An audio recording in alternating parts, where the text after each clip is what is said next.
کرام ائمہ اعظام، معزز سامعین، عزیز بزرگوں اور دوستوں، بہت خوشی کا، مسرت کا، مبارکبادی کا موقع ہے۔ اس علاقے کی جمعیت العلماء کی طرف سے ہماری مسلم نسل میں اللہ کے نبی علیہ السلام کی محبت، عظمت، شان اور شوکت پیدا کرنے کی غرض سے ایک امتحان رکھا گیا، کوئز پروگرام رکھا گیا۔ مکتب کے طلباء اس میں حصہ لیے، باہر کے احباب بھی حصہ لیے۔ ان بچوں کی ہمت افزائی، ان ماں باپ کی ہمت افزائی اور اس علاقے کی دینی ضرورت کے پیش نظر بہت اہتمام کے ساتھ، اہمیت کے ساتھ اس پروگرام کو منعقد کیا گیا۔ بڑی فکر کی بات ہے، بڑے دلچسپی کی بات ہے۔ ہمیں ان علماء کی، ان منتظمین کی، ہماری اولاد اور ہمارے بچوں کی خاطر ایسی فکر کرنے والے ائمہ حضرات کی بڑی قدر کرنی چاہیے۔ ان کے حق میں دل سے دعائیں، ان کی خدمت کو سراہنا، ان کا ساتھ چلنا اور ان کا معاون بن کے جینا، یہ ہمارے لیے بڑی سعادت کی بات ہوگی۔ کافی دیر سے آپ حضرات مختلف علماء اکرام کے درد دل اور فکر کی باتیں جو ہماری زندگی کو صحیح ڈگر پر، صحیح رخ اور صحیح راہ پر لے جانے والی ہیں اور بہت مفید اور گہری باتیں ہیں، وہ آپ سنتے رہے۔ میں بھی ان باتوں میں سے بہت سی باتیں سنا۔ وہ باتیں ہی اتنی کافی اور شافی ہیں کہ اس پر عمل کر لیا جائے تو حالات کی تبدیلی اور جو امید کی جا سکتی ہے وہ امید انشاءاللہ برآ ہو سکتی ہے۔ میرے عزیز بزرگوں اور دوستوں، جو چیزیں ہمارے اندر قابل اصلاح ہیں ان کی ایک لمبی فہرست ہے۔ جو برائیاں ہمارے اندر ہیں وہ برائیاں اچھائیوں میں بدلنے کے لیے کافی محنت درکار ہے۔ پرانا بیمار جلدی شفا یاب نہیں ہو سکتا ہے، اسے جلدی صحت ملنے کی امید کرنا بھی ایک طرح کی نادانی اور جلد بازی ہے۔ سالوں ہو گیا ہم بیمار ہو کر، ہر جسم کا ہر حصہ، ہر عضو بیمار ہو چکا ہے۔ کہاں زخم لگا ہے، کہاں مرہم لگائیں، کہاں چوٹ لگی ہے، کہاں دوائی دیں، اس کا اندازہ ہی ختم ہوتے جا رہا ہے۔ مسلم سماج میں، مسلمان معاشرے میں پائی جانے والی برائیاں، قابل اصلاح پہلو، کس کس پر گفتگو کی جائے؟ علماء حضرات، خطبہ حضرات جمعہ کے بیانات میں جو عناوین کو موضوع بنا کر کہتے ہیں وہ سب چیزیں ہماری قابل اصلاح باتیں ہوتی ہیں۔ 3 باتیں آپ حضرات کے سامنے عرض کرنی ہے۔ پہلی بات، اللہ رب العزت نے ہمیں پیدا کرنے کے بعد خالی نہیں چھوڑا، ہماری ہدایت کے لیے، سیدھے راستے پہ چلنے کے لیے انبیاء بھیجے، کتابیں اتاری، انبیاء کے نائب علماء ائمہ کو اللہ تعالیٰ نے ہمیں عطا کیا۔ ہر زمانے میں ہر نبی اپنی قوم کی فکر کرتے رہے۔ انبیاء کے بعد علماء ائمہ اور حفاظ جو انبیاء کے وارث کہلاتے ہیں وہ اس دین کی فکر میں اپنی زندگیاں وقف کر دی ہیں۔ مصیبتیں جھیلی، پریشانیاں اٹھائی، حالات کا، چیلنج کا مقابلہ کیا، اس کے باوجود بھی وہ لوگ جمے رہے اس خاطر کہ ہماری قوم صحیح راستے پہ جمی رہے، ہمارے لوگ نہ بھٹک جائیں، ان کا تشخص، ان کی شبیہ، ان کا مسلمان ہونا باقی رہے اور قوموں کی طرح یہ ضم ہو کر یہ مٹ نہ جائیں۔ مسلمان قوم کا امتیاز یہی ہے کہ وہ دوسروں سے الگ دکھتے ہیں۔ ان کا رہن سہن، ان کی چال چلن، ان کا معاشرتی نظام، یہ سب چیزیں واضح طور پر کسی کے ہدایات کے تحت میں چلتا ہے۔ ہم کسی بھی معاملے میں آزاد نہیں ہیں، ہم اللہ کے بندے، اللہ کے نبی کے غلام ہیں۔ غلام کے لیے آقا کی ہدایات پر عمل کرنا ہی کامیابی ہے. غلام کے لیے اپنی منمانی کرنا، آزادی سے جینا یہ کامیابی نہیں ہے. اللہ رب العزت نے ہمیں دنیا میں بھیجنے کے بعد جینے کے طریقے بتائے. صحیح کیا ہے، غلط کیا ہے، کون سا مسلمان ہے، کس علاقے کا مسلمان ہے جہاں پر لوگ گھاس کھاتے ہوں، چاول نہیں کھاتے ہوں. گھاس سے ہی چاول اگتا ہے لیکن اس کے باوجود بھی گھاس جانور کو کھلاتے ہیں، چاول دھان سے نکال کر صفائی کر کے کھاتے ہیں. اللہ نے اتنی عقل دی ہے کہ کیا کھانا ہے کیا نہیں کھانا ہے، حلال کھانا ہے حرام نہیں کھانا ہے، پاکیزہ چیزیں کھانا ہے ناپاک چیزیں نہیں کھانی ہے. اس واسطے کہ غذا کا اثر جسم پر پڑتا ہے، غذا کا اثر آدمی کے اعمال پر پڑتا ہے. جس گاڑی میں پیٹرول ڈالنا ہے اس میں ڈیزل ڈالو، جس میں ڈیزل ڈالنا ہے اس میں پیٹرول ڈالو، اور جس میں دونوں میں سے کوئی ایک ڈالنا ہے وہاں پر کیروسین ڈالو، گاڑی نہیں چلے گی، انجن خراب ہو جائے گی. جس مسلمان کی روزی روٹی حلال اور پاکیزہ ہونی چاہیے، اس مسلمان کی روزی روٹی اگر حرام کی ہو گئی، وہ کہاں سے کما رہا ہے؟ جھوٹ بول کے کما رہا ہے، دھوکہ دے کے کما رہا ہے، بھائیوں کی بہنوں کی وراثت مار کھا کے کما رہا ہے، ناجائز طریقے سے دوسروں کی زمینوں پر قبضہ کر کے کما رہا ہے، رشوت لے کر سود کھا کر کما رہا ہے. اس کے کمانے کے طریقے کیا ہیں؟ یہ بہت اہمیت رکھتے ہیں زندگی میں حالات سدھرنے کے لیے. زندگی کی گاڑی صحیح چلنے کے لیے کہاں سے کما رہے ہو، کیسے کما رہے ہو، یہ دیکھو، اس سے تمہارے اعمال اور حالات درست ہوں گے. اللہ قرآن میں فرماتے ہیں یا ایھا الذین آمنوا کلوا من الطیبات، ایمان والوں پاکیزہ چیزیں کھاؤ، واعملوا صالحا، اچھے عمل کیا کرو. مفسرین لکھتے ہیں زندگی میں اچھے عمل ہونے کے لیے اچھی غذا ہونا شرط ہے. ناپاک غذا، حرام کی غذا کھا کر اگر آدمی حج پر بھی چلے گا تو اس کا حج قبول نہیں ہوگا. وہ تڑپ تڑپ کر اللہ سے دعائیں مانگے گا لیکن دعائیں قبول نہیں ہوں گی. ایسی حالت کو بندہ پہنچ گیا، بال بکھر گئے، کپڑے میلے کچیلے ہو گئے، سفر میں ایسا تھک گیا کہ دیکھنے والے دوسرے مسلمان اس کی حالت زار کو دیکھ کر اس پر رحم کھا رہے ہوں. ایسے آدمی کو پانی پلانے تیار، کھانا کھلانے تیار، سایہ دینے تیار، اسے آرام کے لیے کوئی جگہ دینے تیار، اس کی حالت کو دیکھ کر اسے دیکھنے والوں کو رحم آ رہا ہے. ایسی حالت میں بندہ اگر تڑپ کر آسمان کی طرف نگاہیں کر کے ہاتھ اٹھا کر اللہ سے دعا کرتا ہے اے اللہ میرا فلاں کام بنا دے، دنیا والوں کو رحم آ جائے لیکن اللہ کو اس پر رحم نہیں آئے گا. کیوں رحم نہیں آئے گا؟ حدیث میں اللہ کے نبی فرماتے ہیں ملبسہ حرام وطعامہ حرام، اس کی غذا حرام کی ہے، اس کے کپڑے حرام کے ہیں، اس کی گاڑی حرام کی ہے، اس کا گھر حرام کا ہے، اس کی کمائی حرام کی ہے. ایسے حرام کمانے والے پر چاہے دنیا والے رحم کر لیں، آسمان والا اس پر رحم نہیں کرے گا. اس واسطے کہ حرام سے کمانے والا دوسرے کا پیٹ کاٹ کے، دوسرے کا پیٹ مار کے کما رہا ہے، دوسرے کو نقصان پہنچا کر، دوسرے کو لوٹ کر کما رہا ہے. اس کی آہیں اس کی دعا کو آسمانوں پر جانے سے روک لیتی ہیں، اس کی بد دعا اس کی دعا کو قبول ہونے سے روک لیتی ہے. اللہ تعالیٰ قرآن میں فرماتے ہیں یا ایھا الناس کلوا من الطیبات، اے لوگوں پاکیزہ چیزیں کھاؤ، ولا تتبعوا خطوات الشیطان، شیطان کے پیچھے نہ چلو. حرام کھانے والے وہ شیطان کے فالوورز ہوتے ہیں، حرام کی طرف لپکنے والے وہ گناہوں کے دلدادہ ہوتے ہیں. آج سماج میں دیکھ لو کہاں سے کما رہا ہے، کیسے کما رہا ہے.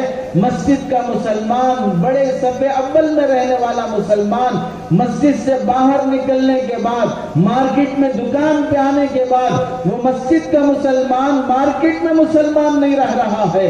مسجد میں پہلی صف میں ہے، مسجد میں دوسری صف میں ہے. ایک بندہ کہتا ہے کہ ایک شخص نے مجھے بڑا ستایا، پیسے لے کر واپس نہیں کر رہا ہے، قرضہ لے کر واپس نہیں کر رہا ہے، وعدے پہ وعدہ دن پہ دن ٹالتے جا رہا ہے، ہر دن فون کر کر کے تھک جائیں، فون ریسیو نہیں ہوتا ہے، جواب صحیح نہیں ملتا ہے، تانے ملتے ہیں، ڈانٹا جاتا ہے، دھمکی دی جاتی ہے۔ میں نے اس سے تنگ آ کر مسجد میں جا کر پہلی صف میں بیٹھ کر اس کے حق میں بد دعا کرنے کا ارادہ کیا تو دیکھا کہ وہ مجھ سے پہلے پہلی صف میں بیٹھا ہوا ہے۔ یہ پہلی صفوں کا بیٹھ جانا، یہ دین کا لیبل لگا لینا، معاملات کے بگاڑ کے بعد یہ کوئی نفع نہیں پہنچاتا ہے۔ حرام کا ایک لقمہ اگر حلق سے نیچے اتر جائے 40 دن تک اس کی کوئی عبادت قبول نہیں ہوگی۔ حرام طریقے سے کسی کی ایک بالش زمین لے لو گے تو کل قیامت میں اللہ تعالیٰ 7 زمینوں کا پھندا بنا کر گلے میں ڈالیں گے۔ حرام طریقے سے کسی کا 1 روپیہ ناحق مار کھاؤ گے تو اللہ تعالیٰ 700 نمازیں جو جماعت کے ساتھ پڑھی گئی ہے اس کا ثواب غارت کر دیں گے۔ حرام طریقے سے اگر بہنوں کی وراثت مار کھا لیا، شادی میں ناجائز طریقے سے نکاح کے کھانے کے نام پر لاکھوں روپے لٹا دیا، 500 آدمی 400 آدمی دعوت میں آ رہے ہیں، بیٹی کو جوڑا جہیز دینے کے نام پر اڑا دیا، اور جب بیٹی کو پراپرٹی میں حصہ دینے کا وقت آتا ہے بھائی کہہ دیتا ہے، باپ کہہ دیتا ہے کہ شادی میں اتنے لاکھ خرچ ہو گئے ہیں، اب تمہارا ترکے میں کوئی حصہ نہیں ہے۔ یاد رکھ لو، جس طرح تم نے بیٹے کو جنم دیا اسی طرح بیٹی کو بھی جنم دیا ہے۔ بیٹی کو وراثت سے پراپرٹی سے محروم کر دینا اور بھائی یا بیٹے پراپرٹی پر قبضہ کر لینا ایسا ہی ہے جس طرح کوئی انسان چاہے وہ مسلمان ہو چاہے وہ غیر ہو، خنزیر کا گوشت لا کر اسے دیا جائے، چاہے بریانی بنا کر، مندی بنا کر، تل کر، پھر بھی وہ خنزیر کا گوشت کبھی پاک اور حلال نہیں ہو سکتا۔ پیشاب کو فلٹر کر لینے سے بسلری واٹر نہیں بن سکتا، غلاظت کو فرائی کر لینے سے وہ گلاب جامن نہیں بن سکتا۔ ایسے ہی بہنوں کی وراثت مال کھا لینے سے وہ کبھی بھائیوں کے لیے حلال نہیں ہو سکتی، اس کی نحوست نسلوں کو برباد کر کے رکھ دیتی ہے۔ اپنی غذا کو حلال بنانے کا اہتمام کمانے سے روکا نہیں جا رہا ہے، خوب کماؤ۔ اللہ کے نبی فرماتے ہیں طوبی لمن طاب کسبہ، جس کی کمائی بڑی حلال کی ہے اس کے لیے بڑی خوشخبری کی بات ہے۔ حلال کمائی مل جانا، وطن کی روزی مل جانا، شکر کرنے والی زبان مل جانا، نیک اخلاق والی بیوی مل جانا، گویا دنیا میں ہی اسے جنت مل جانا ہے۔ حلال غذا کی طرف کمانے سے شریعت تو ترغیب دیتی ہے، صبح سے شام تک کھیت میں، مارکیٹ میں بنڈی لگا کر، دکان پر بیٹھ کر تم اللہ کے لیے، اپنے گھر چلانے کے لیے، حق ادا کرنے کے لیے، بیوی کا ہو، بچوں کا ہو، پڑوسیوں کا ہو، ماں باپ کا ہو، حق ادا کرنے کے لیے جب کوئی آدمی پسینہ بہاتا ہے، وہ تھک کر چور ہو کر، جسم اس کا چور چور ہو کر گھر واپس شام کو جب لوٹتا ہے، ایسی حالت میں کہ نیند کا غلبہ ہے، بھوک لگی ہے، تھکا ماندہ ہے، بستر پر لیٹا، کب نیند آئی نہیں معلوم، اللہ کا وعدہ ہے حق ادا کرنے کے لیے حلال طریقے سے ایسا تھک جانے والا نیند کی حالت میں جب آ کر بستر پر لیٹے گا، اس کے لیٹنے کے بعد نیند آنے سے پہلے ہی اللہ اس کے گناہوں کے فیصلے، بخشش کے فیصلے فرما دیتے ہیں، اس کی مغفرت کے فیصلے فرما دیتے ہیں۔ امام غزالی نے لکھا ہے بہت سے گناہ بندے کے ایسے ہوتے ہیں جن گناہوں کی معافی صرف حلال کمانے سے ہوتی ہے۔ حلال روزی کماؤ، اللہ گناہ معاف کر دیں گے۔ محنت سے کماؤ، صبح سے شام تک 1000 روپیے کمایا، 1000 نیکیاں اسے لکھی جائیں گی، کمائی پر نیکیاں لکھی جائیں گی، خرچ پر نیکیاں لکھی جائیں گی۔ حضرت داؤد علیہ السلام اللہ کے نبی ہیں، بیت المال سے ان کی آمدنی اور ان کا وظیفہ طے ہے، اس کے باوجود وقت کا نبی